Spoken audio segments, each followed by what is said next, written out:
Šodien mēs esam ciemos pie Lokalborgas skolas ielā ārpus Dekoratīvās mākslas un dizaina muzeja.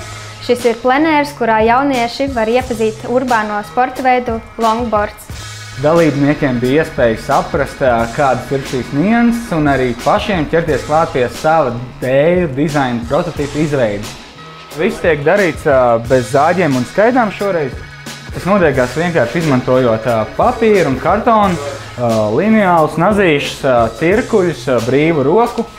Sākumā mēs izmēģinājām, kāds ir pabraukāties vispār ar longboardiem. Tikām arī pie Local House jaunāko dēļu izmēģināšanas. Patiesībā tas nav nemaz tik viegli, tā kā saprast tās visas niansītes, vai to taisīt simetriski, jo lielākā daļa ir simetriski, vai to varētu laist ražošanā tā, lai tas būtu saprātīgi izgriežams. To viss ir interesanti uzzināt un tā kā pašiem saskarties ar tām problēmām, censties tās atrisināt.